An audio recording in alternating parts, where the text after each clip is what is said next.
That's good. I hope everyone's enjoying themselves. My name is Kellep Charles, and thank you for coming by to listening to the Security Vulnerability Assessment process, best practices, and challenges. The agenda for today is basically to just give you a little information about myself, do a little topic introduction, talk about the process, some of the best challenges, best practices and challenges, then I'll conclude and take any questions. My name is Kellep Charles, but many people refer to me by KC, which is my initials. It's a lot easier to remember, so feel free to call me KC or Kellep Charles. I'm a government contractor. I've been a government contractor in the Washington, D.C. area since early 90s, and I'm currently working on a NASA contract in Greenbelt, Maryland. And I served as an adjunct professor at Capital College, which is located in Laurel, Maryland, but now I've switched hats and trying to pursue and get my doctorate with research areas in human-computer interaction, as well as honeypots, just looking at different aspects of honeypot, on the attractability of honeypots, especially with these anti-honeypot techniques and software that's around right now, just trying to get some baseline on that information. And I also operate a security blog site called securityorb.com, so feel free to check that out if you're ever on the web. Just to give a little introduction about the topic, one thing I've realized in recent times is that security assessments has become a very vital part in many government organizations. And it's due to many reasons. And one of the reasons that I'm seeing is when I used to work at the Pentagon, we had a rollout system for our desktops. And about 98% of our system were the same. It was a Windows XP image. Everyone from the engineers to the admin had the same type of desktop. Depending on your functionality, you may have some extra software. If you were a firewall administrator, you had Cisco Works. If you were in the publishing department, you might have had some sort of Adobe Illustrator type of product. But for the most part, all the systems was rolled out from one image. What I've been seeing in recent years is that that's not the case anymore. We go into an organization to do a security assessment, you have different flavors of Windows. You have Windows Vista, XP, Windows 7. Macs is something that we've been seeing a lot lately compared to about 5-6 years ago. Everyone has a Mac. And Linux. A lot of the system administrators, want Linux. And when we talk about Linux, it's Ubuntu, FreeBSD, SUSE, all different kind of Linux. So your environment is no longer just a single operating system. It's a very diverse environment. What we see when we conduct our security assessments and we look at the information is that most operating systems have at least 20 to 25 applications. You're talking about your web browsers, Firefox, Google. You're talking about Adobe products, such as Adobe Reader and so forth. And even applications such as those label maker applications that you put in to do CDs or badges. Again, multiple applications. Distributing computing. A lot of systems are doing work from home programs with the telework programs with the government agencies. You have people staying at remote locations. There's VPN, or that's accessing resource at the headquarter agency. So you have distributed computing as well as internet-facing systems. So one of the things that we realize is that the need to understand your whole security infrastructure is very important, and the security assessment process is one of the ways to get a good grip on this particular situation. Now, we all have read and we know, especially with the defense in depth model, is that doing a defensive approach with firewalls and VPN is not the best way to do it. Sometimes it's insufficient. And one of the things that we realize is that just having a defense-only approach, sometimes you may have a misconfigured firewall, sometimes you may have a vulnerability in the firewall. So these things doesn't make you very secure. By adding the security assessment process, you're able to get to the node level and close that particular gap from your defensive security, your perimeter security, and the node levels that you have on your system, on your network, excuse me. One of the things that we see is that performing a regular security vulnerability assessment process helps bridge that gap, as I stated. It also allows the organization to take a proactive approach. As compared to waiting, if a breach would have happened and you would patch the system, you'll find out about the system. By performing a regular security assessment process and getting the vulnerabilities and the findings and patching them on a regular basis, it makes that organization follow a more proactive security posture. And one of the things that I'll be talking about a lot is compliance, dealing with NASA and NIST. The bottom line is that you want to make sure that you safeguard your systems as well as follow and meet the compliance that your organization falls under. One of the things that we also see is that most systems are on patch, and this is due to a couple of things. One, we've run into lazy system administrators. They just don't patch the system, they just don't do what they're supposed to do. Many times we run into overworked system administrators.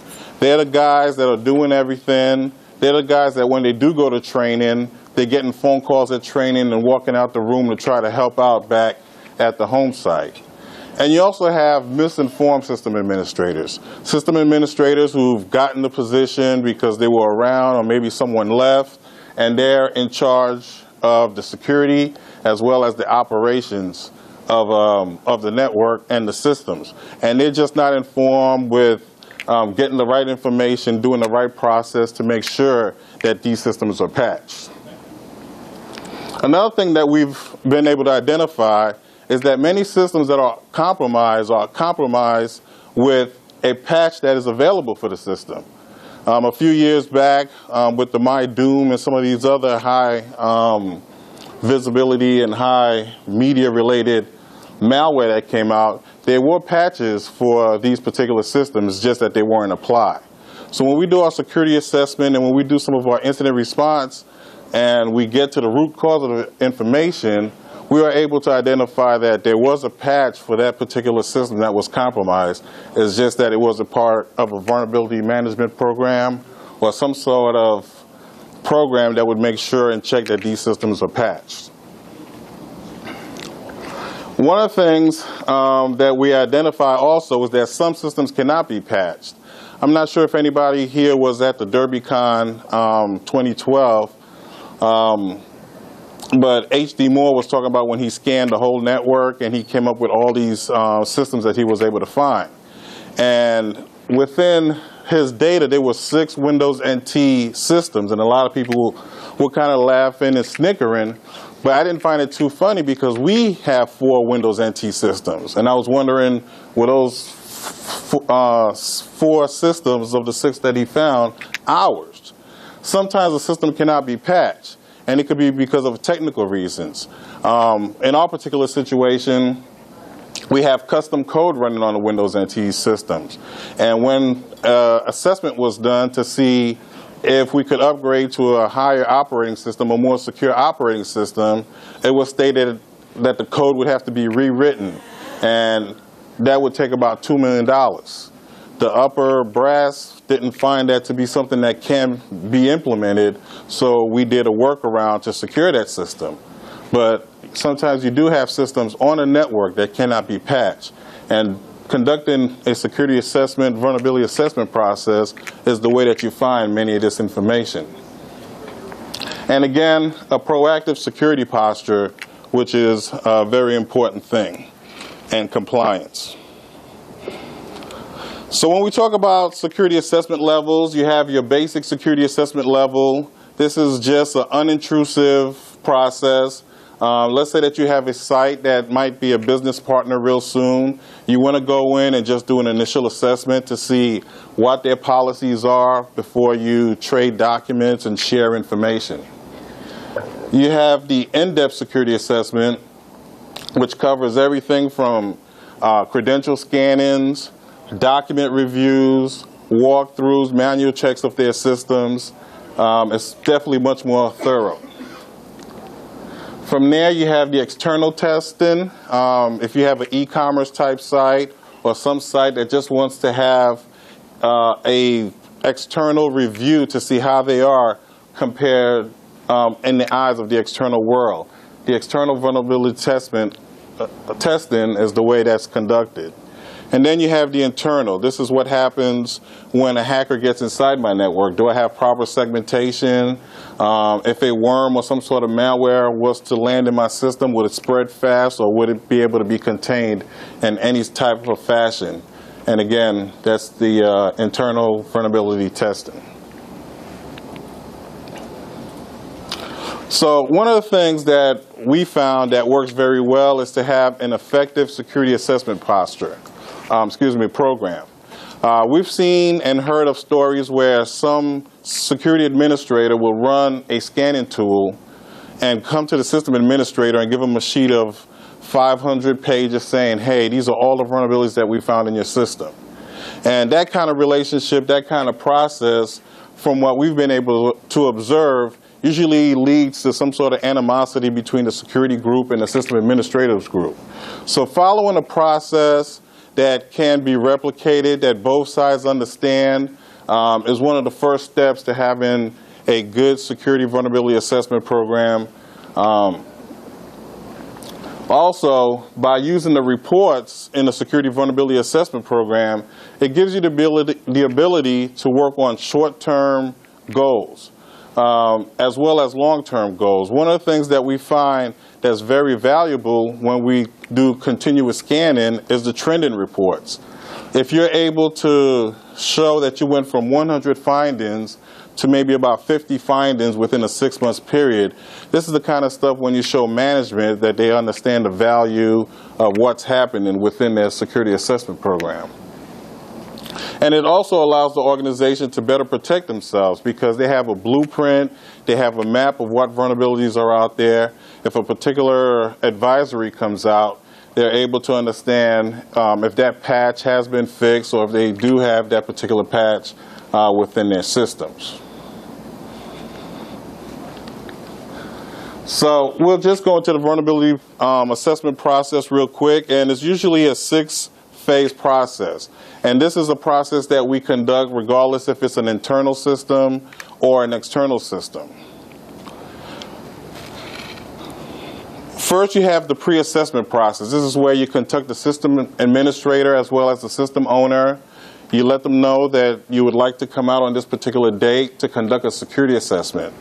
So basically, it's the engagement letter. Once they've given you the okay, you're able to allocate the resources. If it's traveling, if it's local, if it's a big network and you need multiple assessors, or if it's a small network, the engagement letter gives you the ability to start on phase 1 of the assessment process. From there, once you reach the location, you do a security assessment in brief where you meet with all the parties. The manager will be there, the system owner. Again, if you need access to firewalls or systems, you have the system administrator, the security administrator, the network administrators, just everyone that will be there to help you within the process. And it also helps you with scheduling, because as part of the assessment, you do interviews, you do walkthrough, you do manual checks, you do security scanning. So at this particular point, you work on the schedule. You have the actual field work where you do the scanning, the field work, and all the stuff that I just described. And then once you've collected all that information, the assessment team goes off on their own, and this is multiple days. This does not happen in one day. the assessment team goes on their own and analyze the reports and put everything together. Basically, if you've identified false positives, if they have any particular waivers, again, all of that information is collected to be put in a report for the organization. And this is just a quick example of the report. Again, scanning information, documents that are reviewed, and all the scores are tallied up over here to give a final vulnerability rating score. In the security assessment outbrief, the document as well as the report is handed to the organization, and you go through an interactive discussion talking about recommendations, talking about future plans, as well as the next security briefing, And one of the things that we always do is the post-assessment security process is when the assessment teams goes back to their location and they talk about that security assessment process. And we talk about it from a technical term, as well as traveling, as well as the kind of politics and resistance or non-resistant that we faced during that particular security assessment. And this information is good because every 8 to 12 months we go back to these sites. So if someone else is going back out there, they'll be able to look at this information and know different things about travel and who's the troublemakers at that particular site. Just some quick definitions, because as part of the security assessment and when you talk with many of the organizations, they usually kind of crisscross penetration testing, security audit, and vulnerability assessment. With the vulnerability assessment, the process is to collect all the findings that you could find in a particular network. With a penetration test, the main thing is you just want to see if you could breach the network. So you're looking for maybe 1 or 2 vulnerabilities.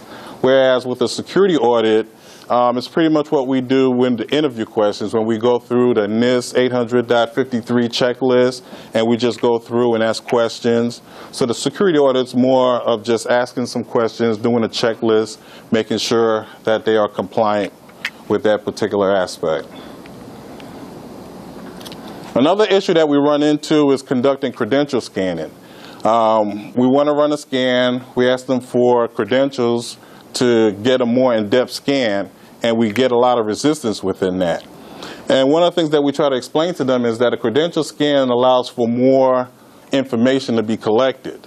And one of the analogies that I always use is if you were to go to a mechanic and you had the mechanic look at your car, he would open up the hood, he could listen, notice that some spark plugs are misfiring. But if you allowed a mechanic to plug his computer into the car, he could tell you which cylinder, which spark plug, and much more additional information as compared to just listening to it by ear. So that's where the benefits come in doing some credential scans. And one of the things that I did, I took a Windows 7 system, a fresh vanilla one. Like I stated, most systems have at least 25, maybe 30 applications. This one only had about 4 or 5 applications. But I did a scan. The first one was a non-credential scan. And as you can see, it came up with 0 highs, 0 mediums, 1 low, and 5 informationals. I initiated the credentials and ran the same scan about a minute later, and the results were different, where it came out with 7 highs, 8 mediums, and 5 lows, and about 172 informationals. So again, if we did have the Adobes and different applications on the system, these numbers would be a lot higher. And that's why we usually push to conduct credential scans. But one of the issues with conducting, just to show you some of the vulnerabilities, it's hard to read, but within the highs we have some denial of service, some remote execution type vulnerabilities.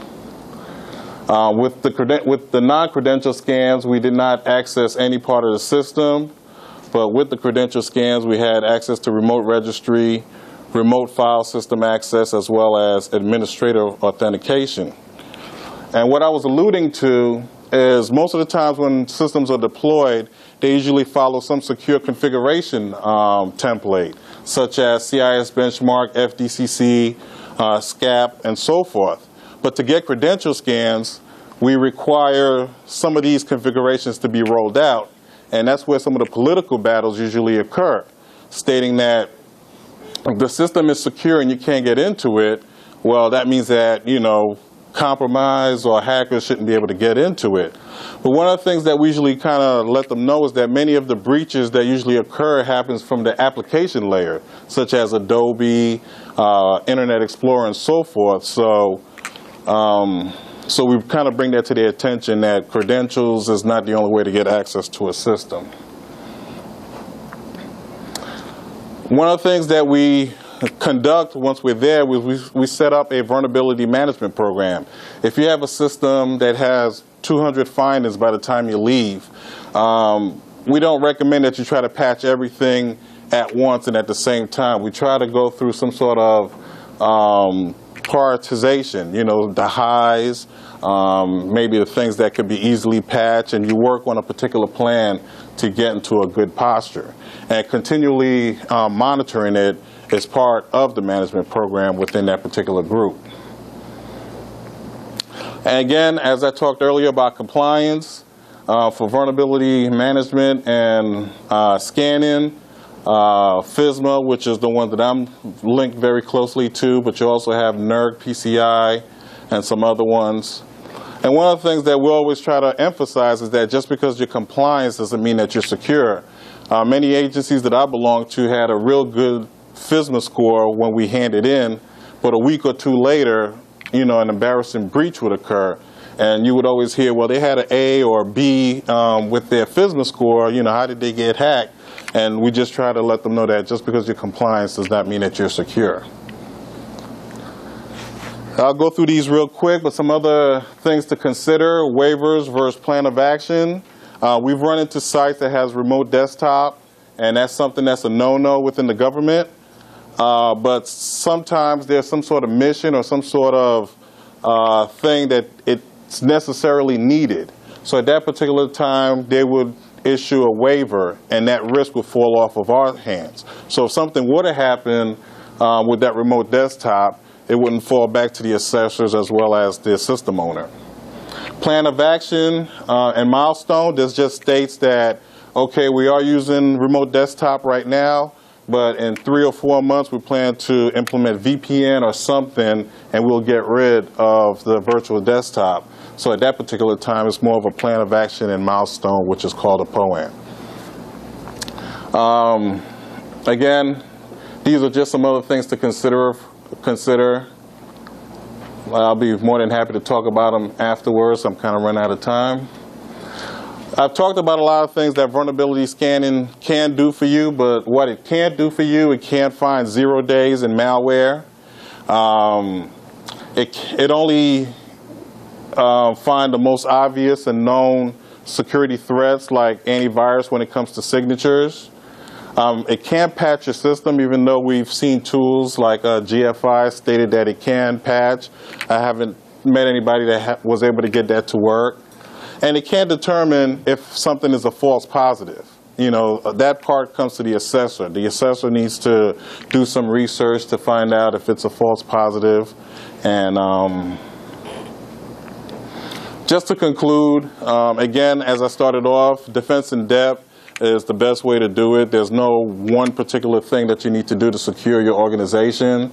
You need the protective side with firewalls, the detective side with IDS, even security awareness. When organizations implement a good security awareness program, we've seen a drop in many security issues that were there before. And again, taking a proactive approach to with security scanning, again, that total package brings down that exposure.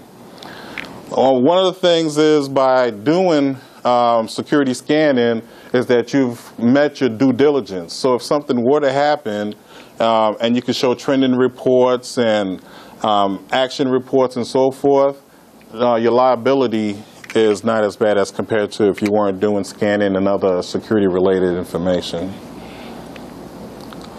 Again, this is my Twitter information. If you just want to stay in contact, feel free, and I'll just take any questions at this particular time. I know I had kind of rushed through it a little bit, so if anyone has any questions. How reliant are you and your company on automated assessment tools? We're very reliant. Command line, Right. Well, I mean, a majority of the things that we do are automated assessment tools. As part of the NIST, as well as the SANS controls, ask for automation. And following that aspect, that's how we do many of our scanning, through automated scanning, as well as some manual stuff as well. But the automated is where our bread and butter and our focus is located.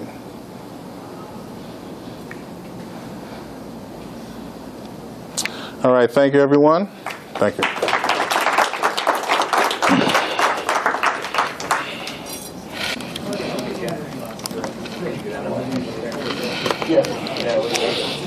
That's good.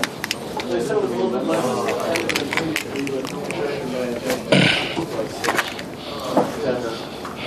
So, yeah,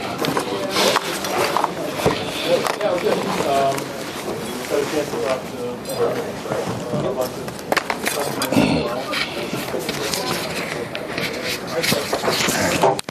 just leave it here. Okay. Here's,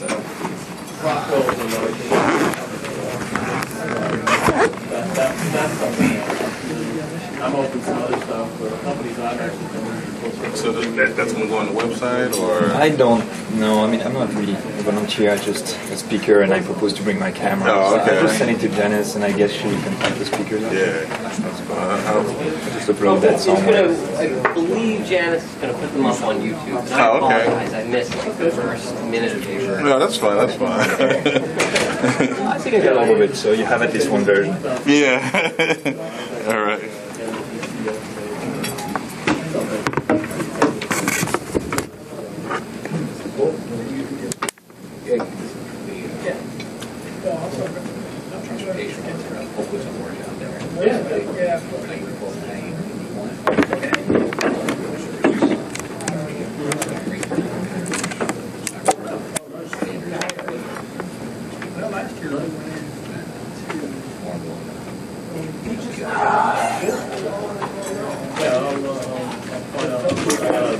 Meet with him most of Monday.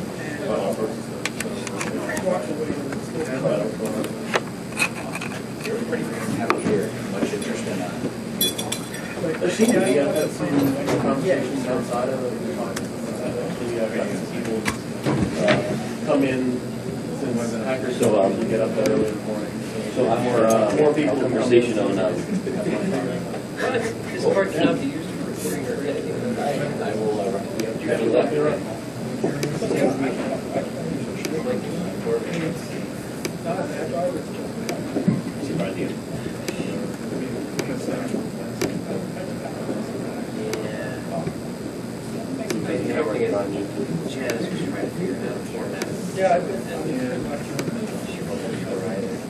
So what I do usually with mine is not all the software can read the format that Sony uses. In particular, I don't think that's one here or Final Pro Cap or something like that. Cannot read the format of my phone. And when I use FFmpeg in Linux, and I convert it into MP4, and it works. So I can. oh yeah. I wonder if that would make it damage out there. Well, you can pull it into Heinz. Yeah, I guess it would work. FFmpeg is usually pretty good at converting these formats. I have the command line. I can probably send it over. Let's hope this works. So I was going to say, after our conversation on Wednesday, I wrote the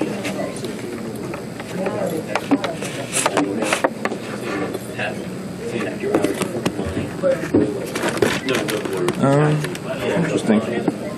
Blah blah blah. He called me within like 5 minutes. He sent me a letter. Hey, can we chat? Why does he think that's a perfect? Yeah, it's insane. I mean, I see these companies are pure genius. They're but these companies, all these companies can make fantastic, all kinds of things. What they're trying to sell is, dude, I'm sorry, I gotta figure out how to do this. You got it for right in front of the camera. Look at the manuals now.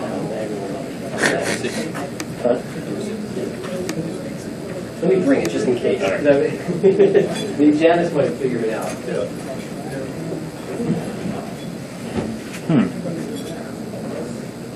Fun.